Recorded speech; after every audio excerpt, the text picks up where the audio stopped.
for last mile and middle mile projects.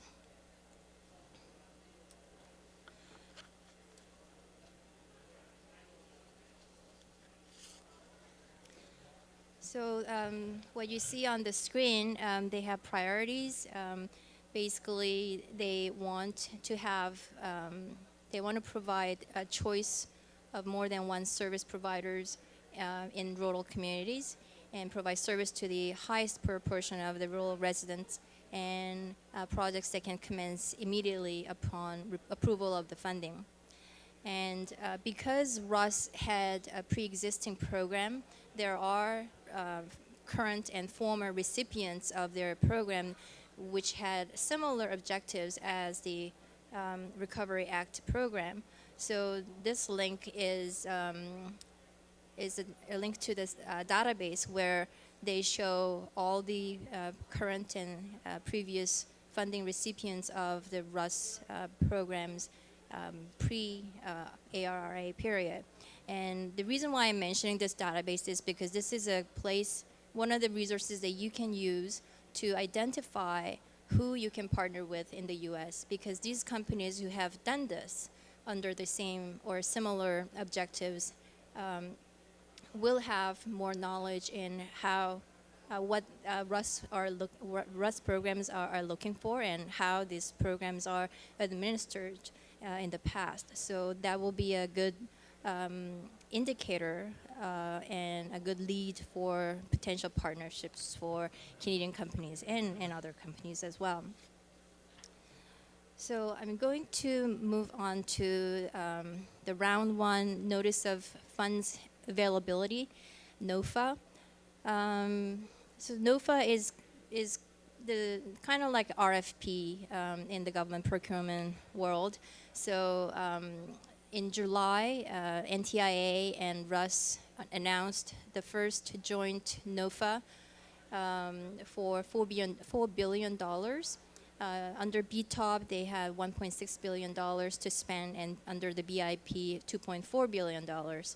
So, and the evaluation will be based on these criteria.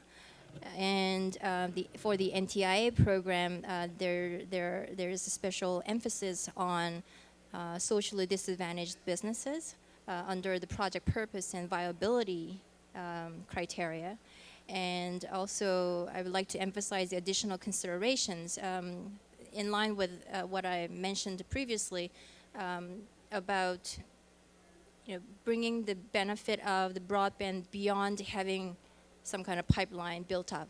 So they want the benefit to be long-lasting even after the stimulus money stops. So it is advisable that applicants prove in their application that there is a substantive and meaningful collaboration with other partners, like healthcare delivery service or public computer centers and education facilities that are considered as anchor institutions to really create the community of sustainable demand for broadband. And also Russ, in case of Russ, they try to accommodate the socially and economically disadvantaged small businesses by giving them extra time for filing applications. So I'm going to move on to what's next after the first NOFA. In July, the first round of applications were due in August, and then they received an overwhelming amount of applications for the amount of funding that they have available for this round, which was $4 billion. They received 2,200 applications requesting nearly $28 billion, almost 7 times more than what they have to spend. So that resulted in a delay in awarding the projects. So originally they were going to announce in November or so, and now they're expecting to do that in December, next month. And then on November 10th, earlier this week, they issued an RFI, request for information, seeking further public comment on how they should administer the next round. And initially, they were going to do 2 more rounds. Now they say that they're going to consolidate and have just 1 final round.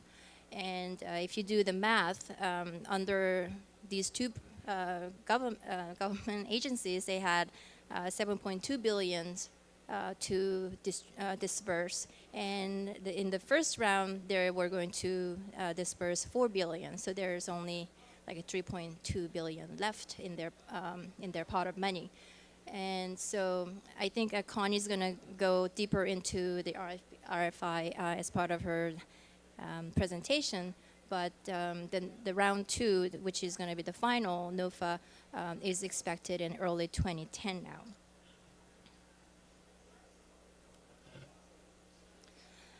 And I'm going to talk a little bit about the role of states in all of this. The NTIA and RUS, both BTOP and BIP programs, are federal government initiatives. But because they think that states have a clear idea of where, which communities need the broadband deployment the most, they know, they have a better knowledge of what is needed and where the demand is. They are heavily consulting the states. So especially under the BTOP program, states had the opportunity to submit a list of regions that they think they should take priority, and they also recommended companies and proposals to NTIA. And I think I forgot to mention it earlier, but all the money under the Recovery Act has to be awarded by September 2010. So by the time the next round of NOFA comes out, it's going to be already January, maybe February 2010, and they have to go through the whole application collecting and evaluation process well before September 2010 so that they can award everything and spend all the $7.2 billion by September 2010. So there is a bit of a time pressure, and one of the reasons why they published RFI on November 10th, for instance, is that they are trying to get this money out quickly to the right projects. So they are seeking public comment on how they can streamline the application process to make the money move more effectively and consistently.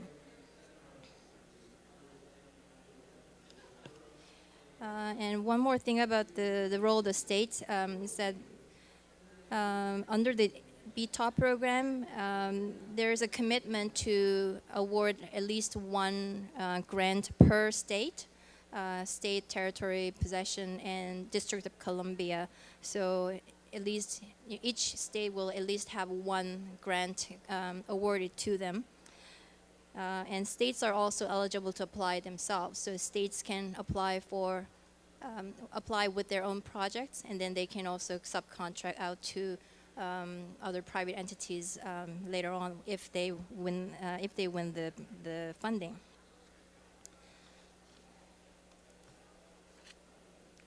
So the next couple of slides, I'm going to provide some general suggestions as to how Canadian companies can go about identifying and pursuing market opportunities. So the U.S. government procurement market is a lucrative one, and a lot of people are attracted to it. But it is a very competitive market, and if you know something about the Canadian federal government procurement process, it is pretty much the same, very regimented and complex process. So in order for small